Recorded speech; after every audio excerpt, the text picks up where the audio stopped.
today's modern world, is there such a thing as normal family life? Who's to say what's normal? Some families enjoy a dangerous life. Some crave a relaxing life. And some just like the wildlife. In this series, we'll be visiting households across the globe to celebrate the wonderful, the inspirational, and the eccentric. Welcome to the world's most extraordinary families. Coming up, the Circus family who settle their disputes with sharp objects. And we meet America's youngest storm chaser and his family on the hunt for a good tornado. This is just amazing. First, we're off to Texas to meet the father and son who risk life and limb for their venomous hobby. I just bought me a leg and kept on doing what I do.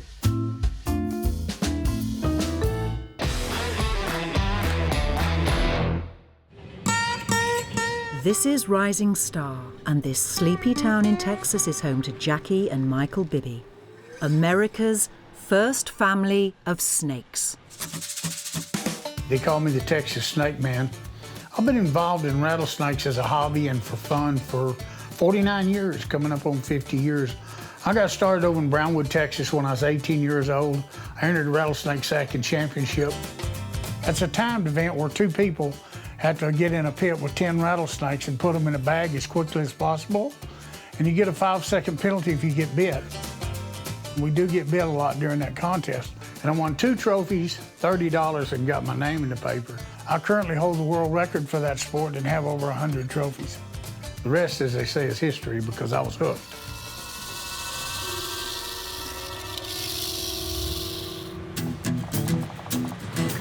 Jackie is a veteran snake handler with over 30 years' experience. And as well as touring the country putting on rattlesnake shows, the family run a snake rescue service. They buy and sell snakes for their skin and train household pets to stay away from the venomous rattler.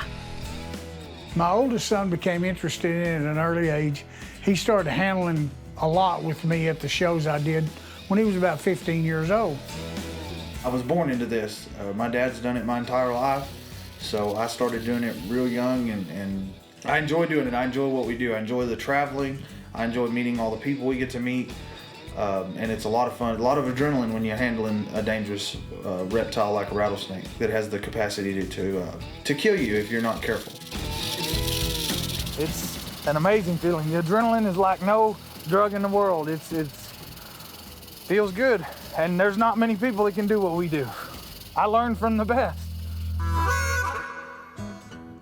Handling venomous rattlesnakes with your mouth is not for the faint-hearted and has earned Jackie celebrity status as the Snake Man. Most famous person in Star, Texas. That just kind of became my nickname a long time ago. I've used it as an amazing vehicle. It's got me all over the world and opened a lot of doors for me and given me the opportunity to travel, meet a lot of people, and make a little bit of money and have a whole hell of a lot of fun. The family run a dedicated snake museum in the town where the familiar sound of the rattlesnake's tail can be heard, warning off any potential threats. This is one of our medium-sized ones. This is something like you'd use for snakes in the mouth. That'll be great for putting snakes in my mouth. That looks like a good one. It's got a good clean rattler. There's multiple different facets of what we do involved with these reptiles. You know, I'm almost 70 years old. I'm pretty spry for an old crippled man, but still the fact remains I can't do what I used to when I was 30.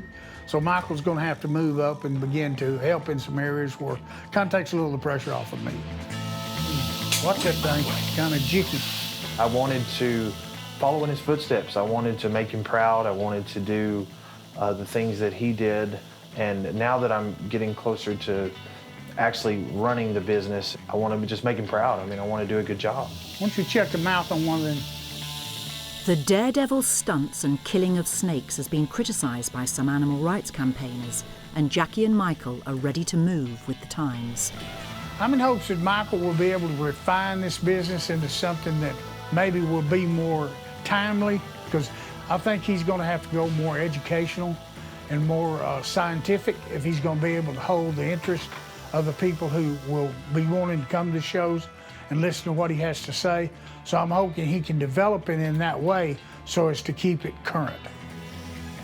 The world we live in today is just changing, so just like anything else, you can't do the same thing forever. We think we can take it a lot farther than just performing the daredevil stunts like we've always done. Good mouth, good fang. Yeah. He just shot all his venom out at me. Did he squirt it all out? Squirted it all over the place. Yeah. And that's good size too, so hopefully we'll have some more of them before too long. Certainly it's rewarding to have Michael elect to go into this hobby alongside me and to learn from me and to take this thing maybe to a different level than I ever did, maybe in a little bit different way. It's overwhelming a little bit, but it's also exciting. Actually taking the reins and direction is a big step, but I'm excited for it. Next, the family get a call to rescue an unwanted house guest. Wait a minute. You got something? I got something. Look out, Dad, look out. But now it's time to meet a father-daughter team with an equally dangerous profession.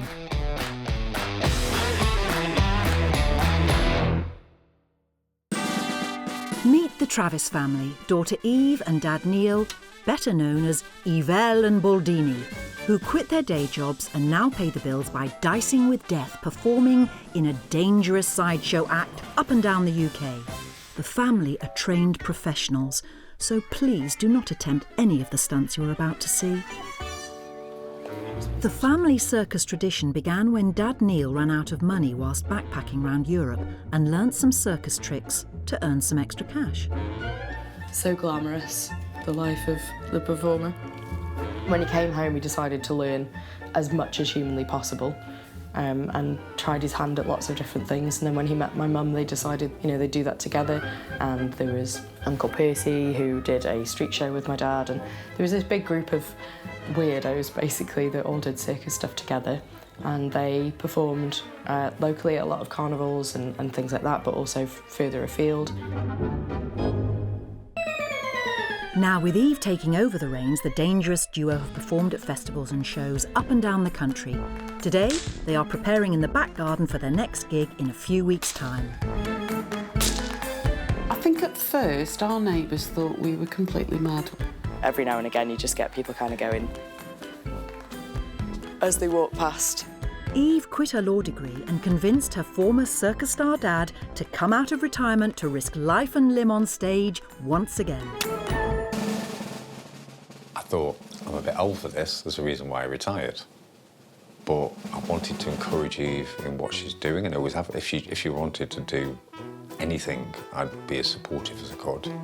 Most parents would be absolutely outraged after I'd dropped out of university to become a circus performer. They were really cool about it, which was really nice. I actually would have preferred her to work in an office, but it's her life.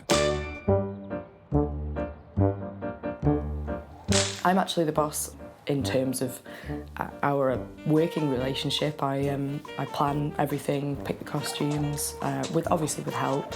I don't have the final say, but a lot of the work that we get comes from me getting it.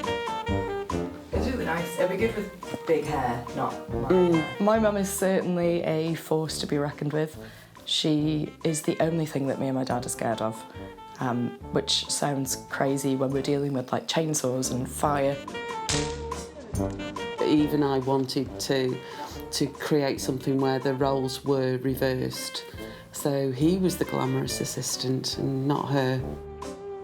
A lot of acts like ours traditionally would have a male star as such and then a glamorous assistant. But I speak on stage and we both equally share the skill. Eve has the mic and does all the talking, and I'm the idiot.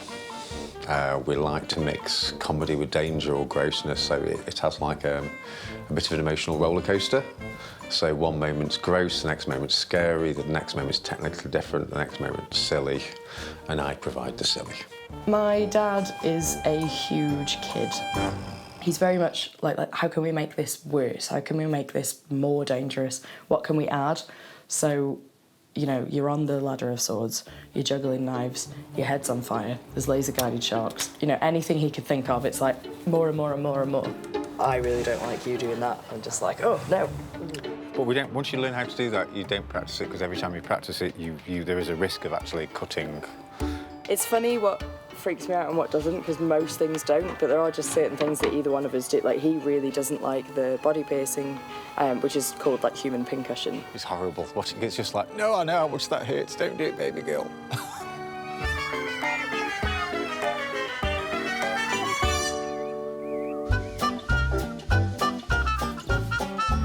It's the same skill. It's such a show-off. Once the leading lady in this family double act, now Mum Deborah makes the amazing costumes worn on stage, and today she is preparing the outfits for their up-and-coming show. It's nice for the three of us. You get to be very creative, to have ideas for costumes and for performances, and to just be really creative and bounce off each other with that's quite nice. You know, there are arguments sometimes, but Eve and I usually win those because we know what's best. I think at the moment there's a beautiful vintage waistcoat that I've got to fix because someone did a chainsaw act and got a little bit too close to her father. It's my waistcoat. Not that makes it better, but it's, you know, it's just a little nick. But yeah, we get a little nick that big with the chainsaw, but it didn't go through to his back, so we're okay. But that needs fixing as well. Coming up, in preparation for their impending performance, Dad has a new, dangerous trick in mind. First of all, tip it onto a spoon and eat the molten lead and spit it out to water, and the water boils. And next we meet a father-son team who love to spend their weekends together, chasing tornadoes.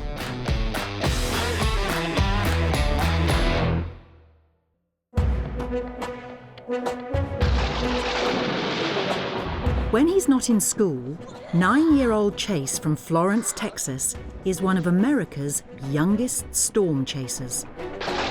Storm chasing it could be scary at some moments could be fun, and it's just very exciting and it's thrilling.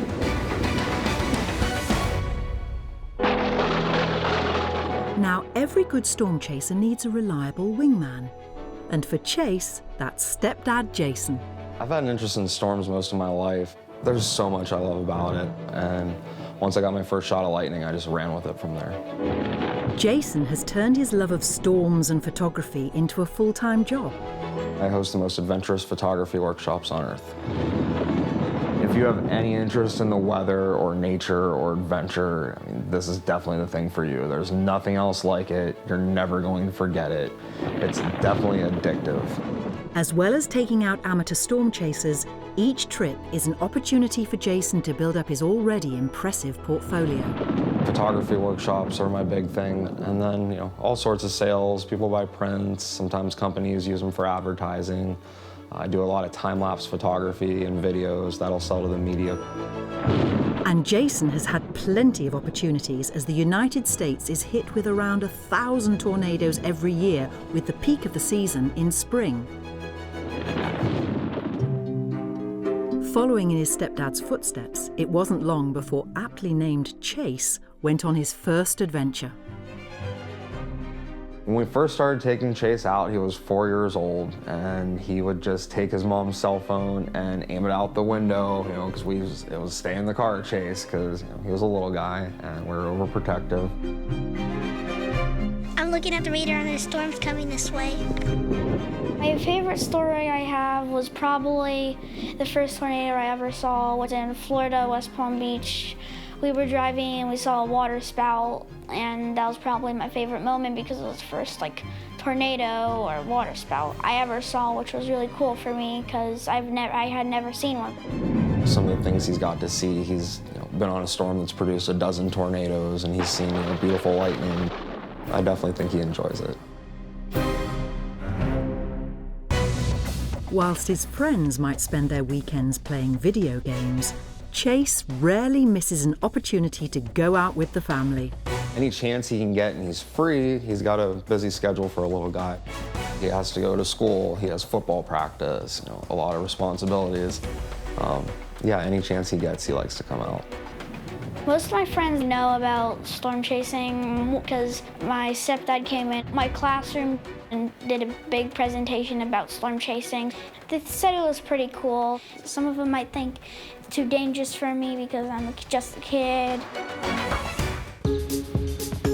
Today, the family are preparing for another expedition, and the first thing to do is check the weather. We got big storms moving in off the coastline. Could I come look at it? Yeah, absolutely. Just better look at it. These are all big storms out here over the water, so as the day goes on, these will push inland. Just about a county and a half to the east. We go all over. We end up into Wyoming, Dakotas, and Nebraska, and Iowa, and Illinois, pretty far north. Sometimes it's really nothing to go, 1,000, 2,000 miles in a day for a storm chase. Most of the time when you're storm chasing, it can't always just be a night. Sometimes it can be 3 weeks, it could be a month. It just depends. It can be fun, but sometimes it's aggravating because you're stuck in the car so long. Looks like we'll have some storms in a few hours. We should probably get moving. You ready to go? Yeah, sure. Okay. Once you get your tripod, make sure you got your camera. Coming up, this father-son team brave the weather and head out on their next dangerous adventure. But next, it's time for snake handlers Michael and Jackie Bibby to face off against a venomous foe.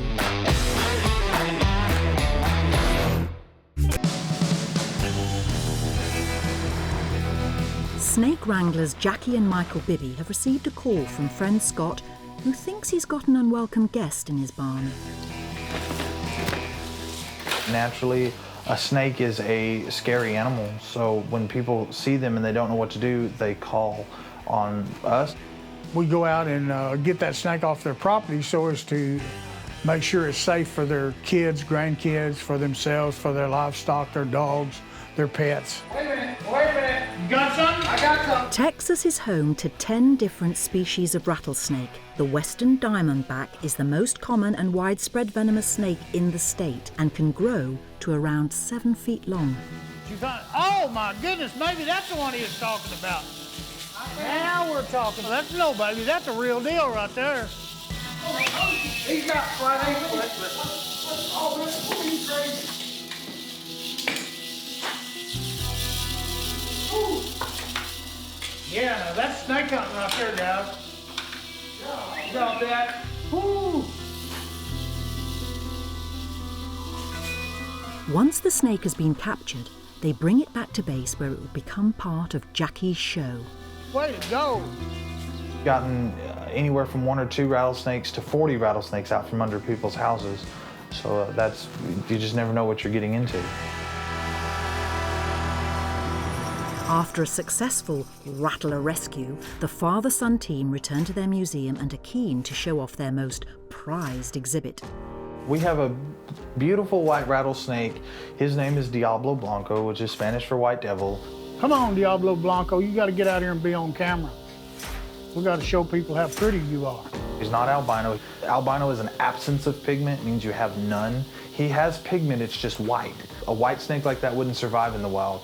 One of a rattlesnake's most important defense mechanisms is their camouflage. They're very hard to see in their natural environment. That white rattlesnake would not live very long. He's a very unusual snake, worth a lot of money. You can tell by looking at his rattlers have never been broken. Many of the snakes we catch in the wild will have broken rattlers because the rattlers are very brittle and they oftentimes break off.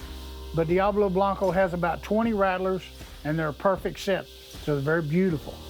You see that right there, all those rattlers. Started with the first button that he had when he was born. Very, very pretty snake, very big, very heavy. He eats like no snake we've ever seen. This snake does have his fangs. He does have his venom. He has the capacity to inflict a deadly bite. So he's very, very dangerous. So we're extremely careful when we're handling these snakes. Diablo Blanco. Next, the Bibby family head out to the desert on a wild snake hunt. Always got snakes out here.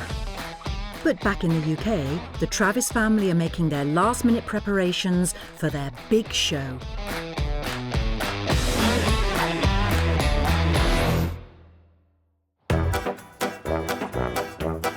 In just 2 weeks, this father and daughter circus act will take to the stage, so the duo are busy practicing their death-defying stunts. I'm so sorry. Oh, God. And for this family, practice can be painful.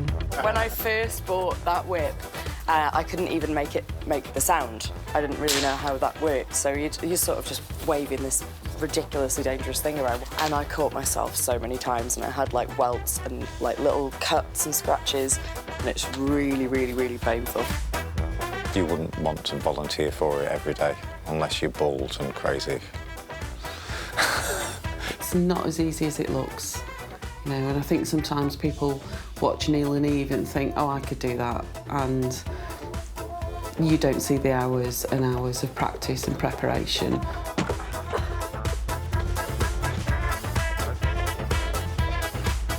The rehearsals for the show have 3 different stages.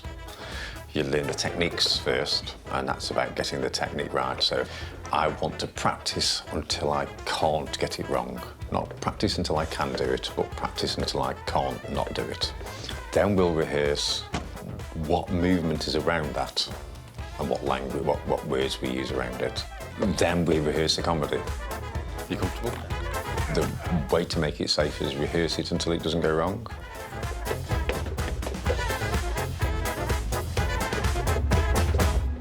When things go wrong, it can be really quite disconcerting, especially on stage. And, you know, there's that like age-old phrase of the show must go on, and the show must go on. We have to carry on going. We continue regardless.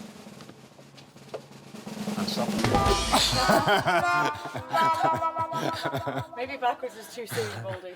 You can be the most practiced, the most perfect, and eventually something might go wrong, whether it's your own fault or like extenuating circumstances. Whenever you're doing anything at all, any activity, every so often things go wrong. And we accept injury as part of it. We've had a couple of incidents. I broke my dad's rib. That was fun. And then we had to go home and tell my mum, which was less fun. Hopefully there will be no more broken bones here as the family head to the local park to try out some of their bigger stunts. Sometimes they want to do things that I think are too dangerous, and so I might argue with them about it. I can also get quite carried away and think it's a really good idea, but then I might sleep on it and say no.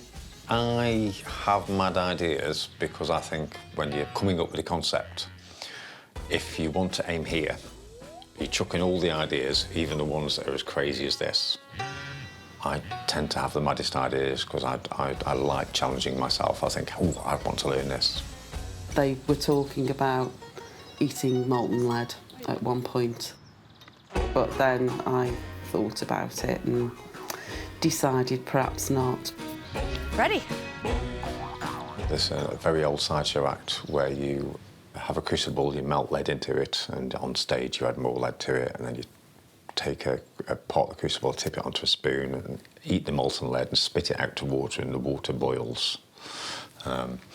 Now, we're more aware nowadays of things like lead poisoning and stuff like that, and how it can be absorbed through the skin. So we've looked at it, and Debbie's gone, nope, it's not happening. We still have the equipment just in case. Thankfully, knives and molten lead are banned from this park, so the couple have to settle for something a little safer. I've only very recently learned to juggle, so I'm the world's most rubbish juggler. I don't worry a great deal. I think you get injured. They've both cut their feet on the glass, Eve quite badly. I insist that they carry super glue. Other glues are available with them all the time, just to use it because you can't go and get your feet stitched. But it just happens, and that's life. But if you practice and you get good at what you do, then you're less likely to get injured.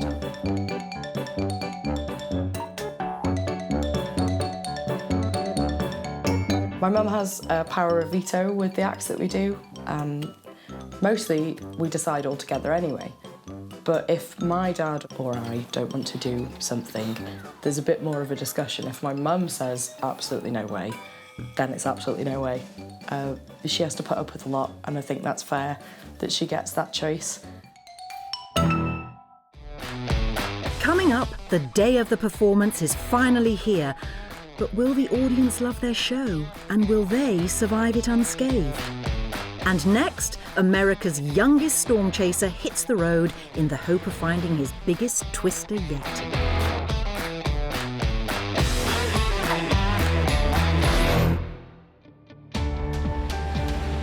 In Austin, Texas, Jason Weingart and 9-year-old stepson Chase are hitting the road for their favourite hobby. Here's my camera. Take one of the walkie-talkies. A weekend chasing storms around the southern United States. The family's plan is to head off towards the coast where they hope that the sea breeze will be pulling in an afternoon thunderstorm. The cloud you're seeing there, that's what this big green blob is.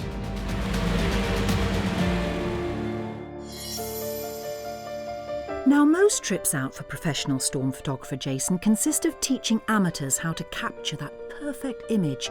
However, this trip is an opportunity for Jason and Chase to try and get their own iconic shot. When everything works out perfect and you're standing there and your storm's blowing up and now there's a tornado on the ground, I mean, that's the best part. I think I'm very lucky because not a lot of people get to go out and storm chase. My favorite picture I've taken, we were driving and there's this funnel with a rainbow over it. It was kind of like a tornado and there was a rainbow over it, so I thought that was a really cool picture. Some of the things I do with my pictures is sometimes my parents will go to art shows, they'll take a couple of my pictures. Sometimes people will buy them, sometimes they don't. I'm feeling excited. I hope that it's gonna be a good storm, but we never can be sure. It can be very dangerous, but it depends on the circumstances. You could be far away and there could just be a small tornado. That would be kind of safe if you're far away. You just have to be careful for traffic and stuff. It's getting stronger, so that's a good sign. Yeah, this one has a good potential. Now, the weather seems clear at the moment, but it can be unpredictable, and it has put the family in some dangerous situations in the past. When you're not planning ahead for the unexpected, that's when you're going to get yourself in a bad spot, and that's where it can become dangerous. You don't want to have your main road going out of a storm into safety being a road that's just been sitting there getting rained on is going to be completely, mud and impassable, and then you're in trouble when you're trying to get out of there. So you want to make sure you have a nice, clean way to just get right out of there and have yourself safe within a matter of minutes. This is a bad situation here. We got a large tornado coming behind us, and everybody's stuck on this road right now. Closest call we had, it was actually my second tornado. It was in El Reno, Oklahoma on May 31st, 2013, and it was the largest tornado in U.S. history. It actually killed several people, including some well-known tornado researchers. There was a lot of traffic on the roads, which made it a lot more dangerous that day. It was just west of Oklahoma City metro area. They told people to evacuate, which kind of made a bad situation even worse. And then we had another tornado drop down to our west while we were stuck in traffic. So going back to those escape routes, that's kind of something we took from that day. There's really no secret or mystery to storm chasing. It's just developing kind of that instinct by getting out and chasing as much as you can. Now it's gonna start picking up. Did you hear the thunder? Did I hear thunder? No, did you hear it? Everything amazes me. Next, as the weather begins to turn, has the family found their first storm of the day? But first, the Bibby family are out on a hunt for wild and venomous rattlesnakes.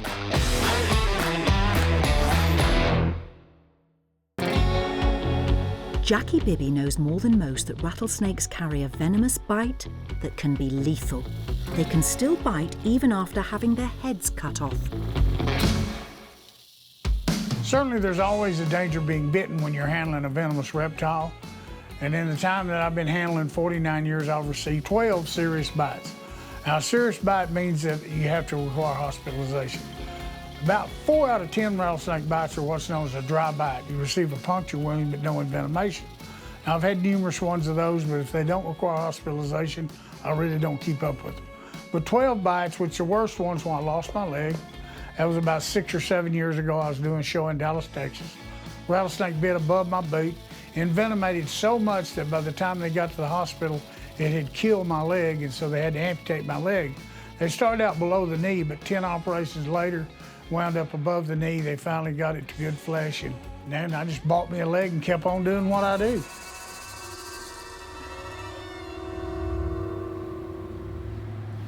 Rattlesnake venom is hemotoxic.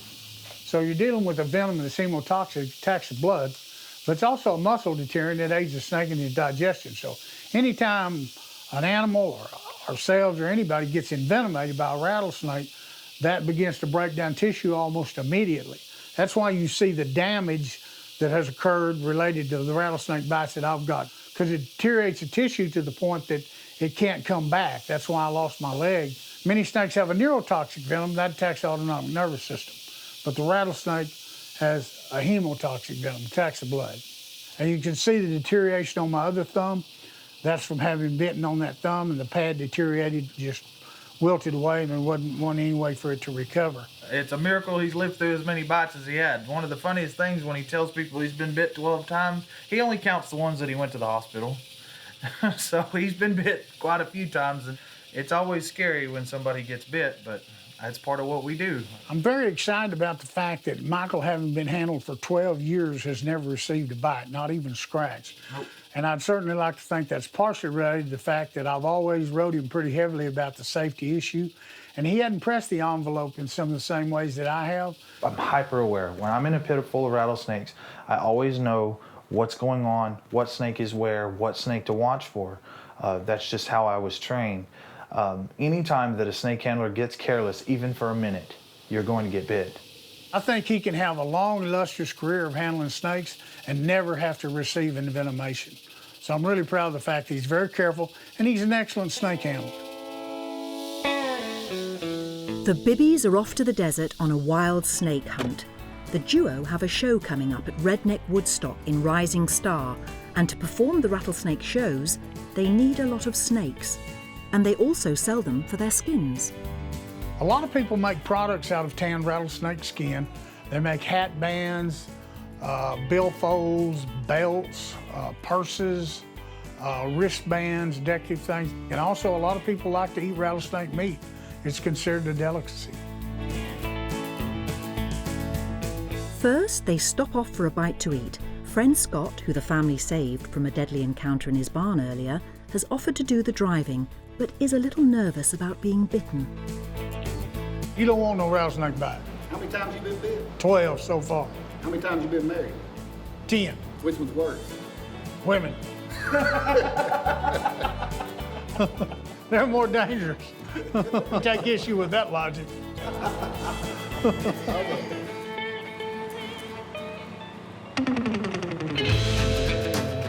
Wild rattlesnake hunting is strictly controlled and also really dangerous. Luckily, Jackie and his son have all the necessary permits and expertise they need to stay safe. I think any individual who might be in an area where they could encounter a wild rattlesnake, they should know and understand what to do. Because a lot of people are going to jump and run, and that's probably the most dangerous thing they can do, because they might run over a rattlesnake they don't see, step on it, and it will cause them to be bitten by the rattlesnake. The most important thing to do if you encounter a rattlesnake in the wild is to be very still. Look around and find a clear avenue of escape, because the snakes are very difficult to see. They're almost invisible in their natural environment. So look around and then walk away slowly and cautiously. In most cases, you'll never receive a bite.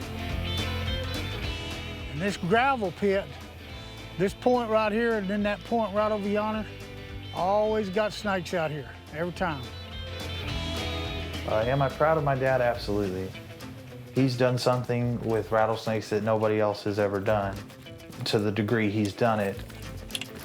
All right, I got one. I'm very happy that he's gotten to live out some of his dreams, traveling the world and being famous and things like that. So I'm absolutely proud of him.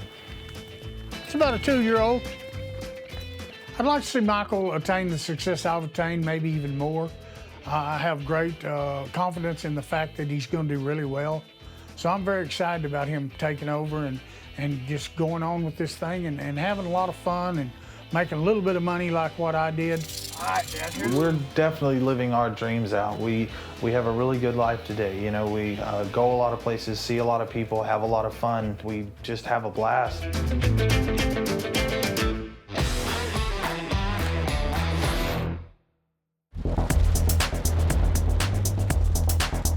In Texas, Jason Weingart is on the hunt for weather.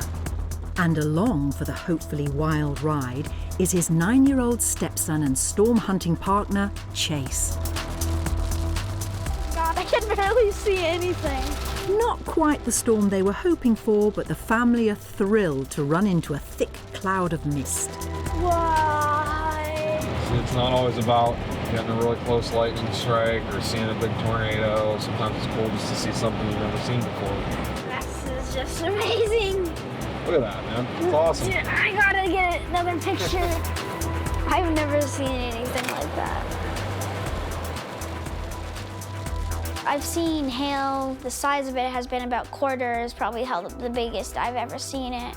I've seen lightning, I've seen tornadoes, I've seen really big thunderstorms. I've seen funnels, water spouts, and I've seen a lot of things. My favorite thing to take pictures of is probably lightning because of just how it looks, and it's just really cool looking because all the color of it and everything about it is just cool and amazing. For professional photographer Jason, as well as spending some quality time with Chase, his time on the road represents that quest for the perfect shot. I like to try to tell a story with my pictures if at all possible. If there's something that I can put into that, any kind of figure that's dealing with the weather, you know, that's when you get an exceptional shot. It's hard to pick a favorite kind of weather to photograph. They're all different, they're all unique in their own way. It's just a moment in time that you're trying to capture. But, you know, I love chasing tornadoes, just the adrenaline that comes along with that. But from a photography standpoint, for the better photos, might be lightning. You know, because it's a really beautiful, bright thing that happens and it's gone in a flash forever. So if you got that picture, you were able to preserve that moment. I'm always looking to have, you know, the best picture of that event that I could possibly get. It's never like just, you know, a storm or just shooting up at the sky. It's always trying to find a good scene. As far as a quintessential shot, I'm still out looking for it. There's always this like 1 or 2 shots in my head that I'm just probably never gonna get, but I'm gonna keep searching for them. And then everything I get in between, it's just kind of okay.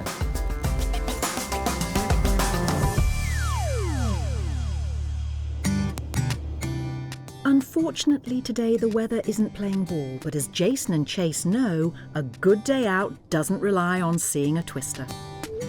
Oh, look, there's a rainbow. Oh, wow, yeah.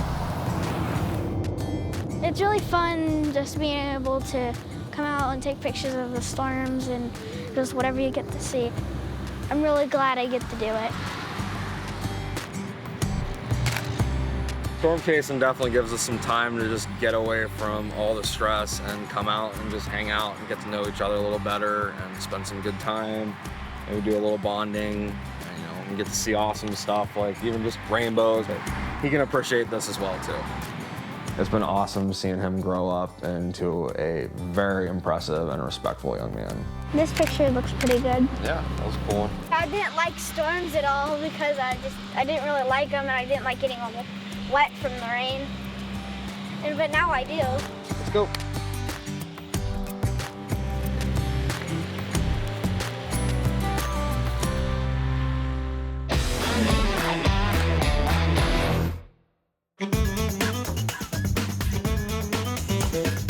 The big day is here, and it's time for the Travis family to head off to their performance at a local tattoo convention. Today we're going to do a half-hour show at a local gig at King's Hall. The act will be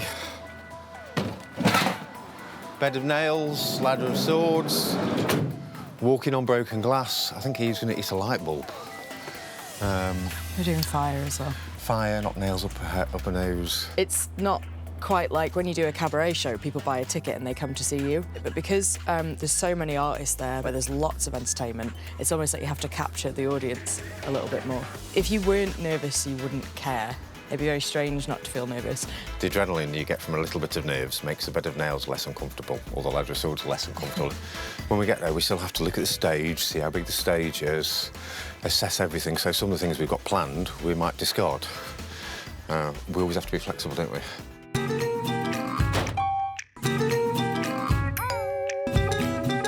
Makeup and costume are absolutely necessary to like create the whole image.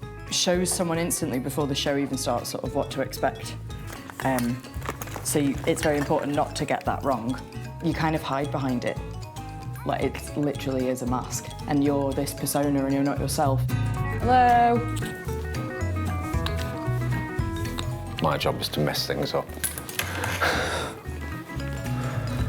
Your makeup box is really empty and I was confused and then I realised that's probably because I've just stolen all of your makeup. We have like a good laugh backstage and stuff and that's great, but to be honest, like we probably bond the most on like the long drives because we have so many long journeys and so to keep this one like alert, we chat like the entire way. And when you've talked to each other for like 6 hours solid, like that's probably more than most dads and daughters talk to, you know, each other in like a few days. Today I'm just here because I'm the general gopher, so I have to go and get the drinks, and she's going to eat some glass, so I had to go and get a cake, because you need to eat before you eat glass. You need to have something carby in your stomach, really, so that it can find its way out.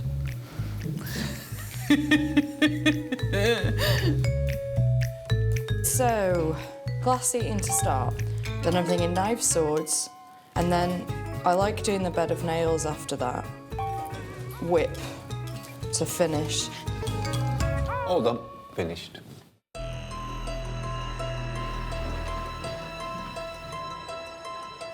After their transformation, the pair become Yvel and Baldini, Britain's #1 father-daughter danger sideshow act. And after a few last-minute nerves, it's time for the big performance. Ladies and gentlemen, welcome to Staffordshire Tattoo Gathering.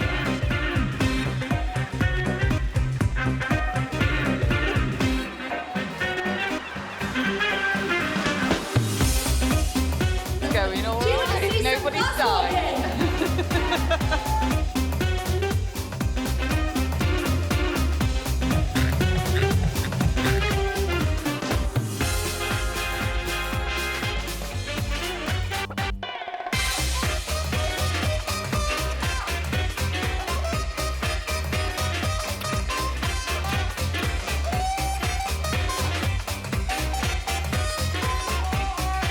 I take quite a lot of pride because it's great to see them working together and getting on so well and being creative together and actually enjoying their life.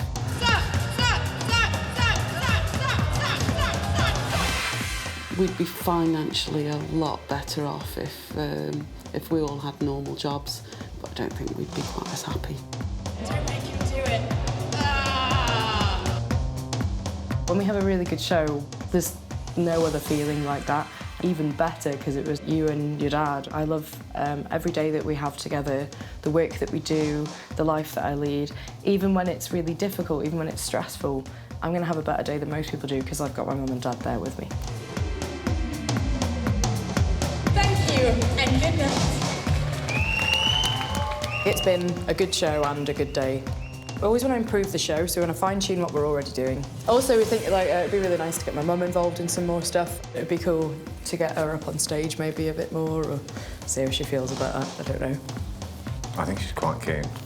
I'm worried about my wife. She's more fragile than Eve. Eve's very tomboy, sort of strong. You're going to get in so much trouble for calling mum fragile, and in so much trouble for saying I am not.